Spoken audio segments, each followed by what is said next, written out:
forgiveness and help. These words were first spoken on October 14, 1956 in Johnstown, Pennsylvania, and subsequently on October 24, 1971 in Flint, Michigan. The text for this morning's sermon is from the Gospel of John, chapter 8, verse 3 through 11. And the scribes and Pharisees brought unto him a woman taken in adultery. And when they had set her in the midst, they say unto him, Master, this woman was taken in adultery in the very act. Now Moses in the law commanded us that such should be stoned. But what sayest thou? This they said, tempting him, that they might have to accuse him. But Jesus stooped down, and with his finger wrote on the ground, as though he heard them not. So when they continued asking him, he lifted up himself and said unto them, He that is without sin among you, let him first cast a stone at her. And again he stooped down and wrote on the ground. And they which heard it, being convicted by their own conscience, went out one by one, beginning at the eldest, even unto the last. And Jesus was left alone, and the woman standing in the midst. When Jesus had lifted up himself, and saw none but the woman, he said unto her, Woman, where are those thine accusers? Hath no man condemned thee? She said, No man, Lord.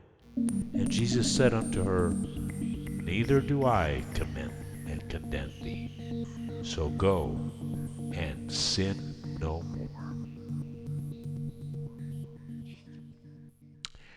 What does a preacher know about life anyway?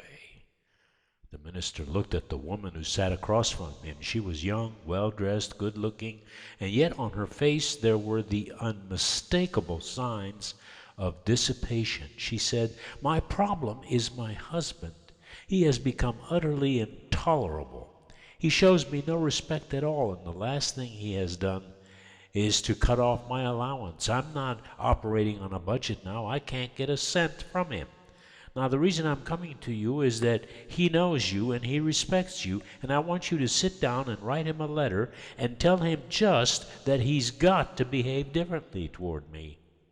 The minister said, My dear woman, I would like to be able to oblige you, but I'm very much afraid that I can't fill that order, for the simple reason that I've heard only one side of the story, and there are generally two sides. I've heard only yours. I have not heard your husband's side. The woman turned white with anger. She said, I might have known that I was wasting my time coming up here. What does a preacher know about life anyway? Here you are living up in your ivory tower, knowing nothing about the kind of problems that other people face. They have to face temptations, difficulties, and you sit here surveying the scene. I'm going. I should have had better sense than to come in the first place. What does a preacher know about life? She got off the chair and started for the door. There are a few things about life that a preacher knows. In fact, this preacher knows a few things about you, said the minister. What do you know about me? She said. And she asked in defiance, Has my husband been here talking to you? The minister said, No. She said, You don't know a thing about me. The minister said, Don't I? I know 3 things about you. Number 1, you're an uncontrolled alcoholic. Secondly, you have made a mess of life, and you know it. Thirdly, you have been toying with suicide. And the rebellious lady at that point dropped the knob of the door, sank into a chair, saying, Brother, you've got my number. I'm staying. Now, it is not my purpose to discuss any further the history of this woman, any more than to say that at the end of 4 or 5 months' counseling, she had a far less defiant manner. She found out many things about herself and about God, and was slowly attaining the mastery of her life situation. But I do want to think with you about the question she raised. What does a preacher know about life anyhow? Is it true that he lives in an ivory tower? Does he live above the strains and tensions, temptations, and heartbreaks of life and know little about them? There are some people who think that the preacher lives in a sort of a large, empty place that is a kind of vacuum, insulated from human life. Well, let me tell you at once that ivory tower theory is pure fiction. In the first place, the preacher is not isolated from life because he is a human being, subject to all the frailties of the flesh. Sometimes you hear it said, yes, but a minister's temptations are way up here on a spiritual plane. Don't believe a word of it. The minister's temptations are right at the place where everybody else's temptations are. He has to face every form of temptation that life presents. Do you remember what happened to Paul and Barnabas? They came into a city of the ancient world, and the people who heard them and saw them said, "The gods are come down to us in the likeness of man." And the Lycaonians were planning to bring oxen and garlands and to offer sacrifices to them. Paul and Barnabas ran into their midst and rent their garments and said, "Why do you do these things? We are men of like passions with you." And there is many a preacher who would like to say the same thing to his congregation. I am a man of like passions with you. There isn't a battle that you fight that I don't have to fight. There is not a temptation you meet but comes to me. There is not an experience of life but falls to my lot either in myself or vicariously in someone else. And in the second place, the minister who is a counselor and whose door is wide open to men and women overwhelmed with the frustrations and problems of life, he knows what is going on in his community and in his congregation. He knows. Be sure of that. The minister knows that most people have their own favorite excuses and alibis by which to rationalize their undesirable behavior. A New York minister on one occasion went up the Hudson River to Sing Sing Penitentiary. With the permission of the warden, he visited intensively in one cell block. In fact, he talked with 19 prisoners. Of each prisoner in his cell, he asked one question: "Why are you here?" These are some of the answers he received. "I was framed." "Oh, they ganged up on me." The second man said, "It was a case of mistaken identity. I admit I did look like the fellow that committed the crime, but it was not I." And the third said, "Well, the police have had it in for me since I was a kid, and they had their chance and vented a grudge on me." And so on through the whole 19 prisoners in the cell.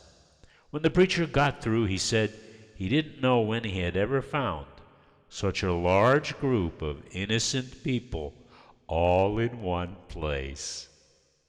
You smile at that, but does this not sound familiar to you? My problem has been due to the overprotection of my parents, or parental domination. That's what's the matter with me. I never had a right start. Here's another one. It was the environmental factor that was at fault in my case, or I inherited tendencies to certain weaknesses, or I am driven by uncontrollable impulses and drives. Well, the first step toward remedying a defect in your personality is to acknowledge its presence and become willing to be helped.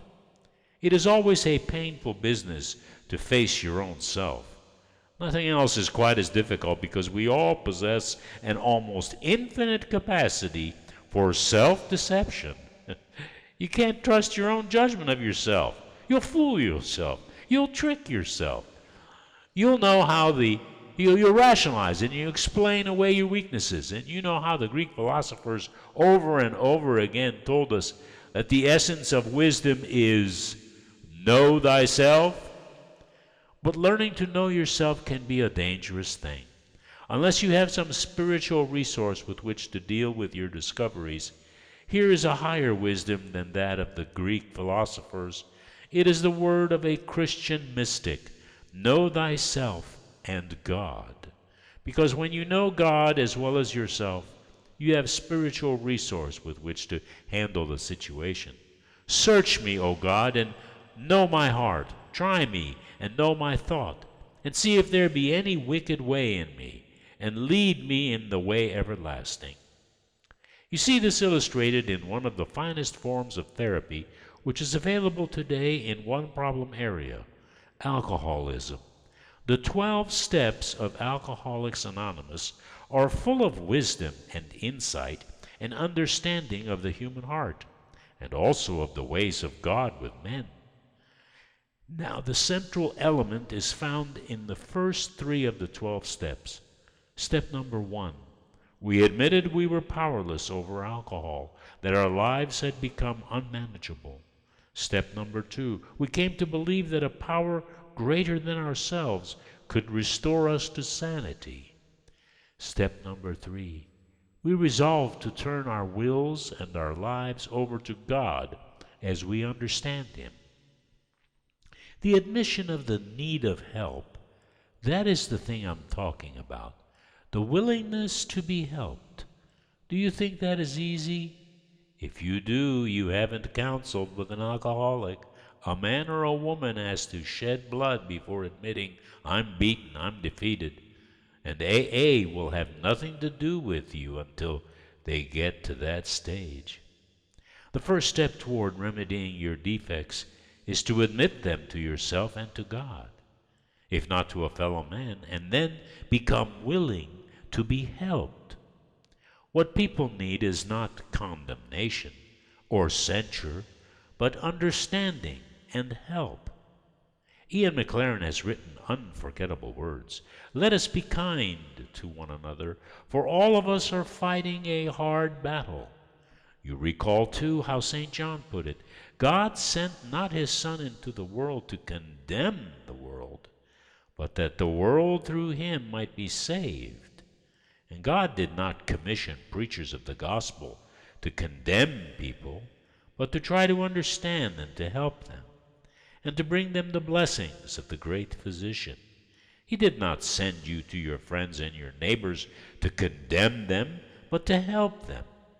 Search the Gospels, and you will not find a single instance where some broken and defeated life came into the presence of Jesus and met only condemnation. Always he spoke the word of forgiveness, of blessing, and of peace. The bruised reed he will not break, nor quench the flax that dimly burns. And all that I've been talking about is set forth for us in our scripture lesson.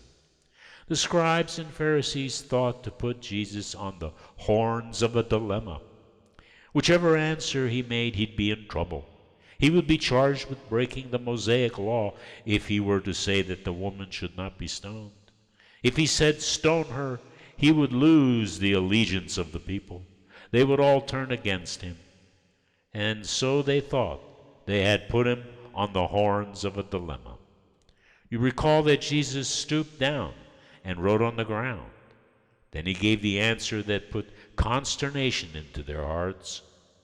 Let him that is without sin among you cast the first stone at her. And again he stooped down and wrote on the temple pavement. And when he looked up, he was alone. No one remained to save the woman. And Jesus asked, Has no one condemned thee? She answered in a voice so low that it could scarcely be heard, No man, Lord. From the lips of Jesus came those words of infinite compassion and love. Neither do I condemn thee. Go and sin no more.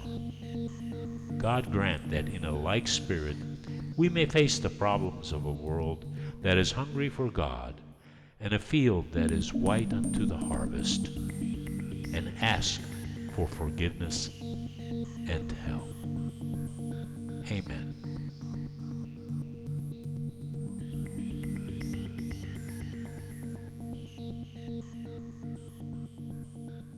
Welcome, YouTube subscribers, to Seven World Productions, a division of Angel Graham Music. This channel is dedicated to inspiring the viewer with episodes about 7 special interests common to all of us. My name is Gino, owner of Angelgram Music and executive director of Seven World Productions. There are 7 worlds for you, the viewer, to choose from. The world of art, the world of books, the world of faith, the world of family, the world of food, the world of games, and the world of music. Check out the promo clip of each world for details. Now, together we're going to discover 7 worlds that will inspire all of us to enrich our lives.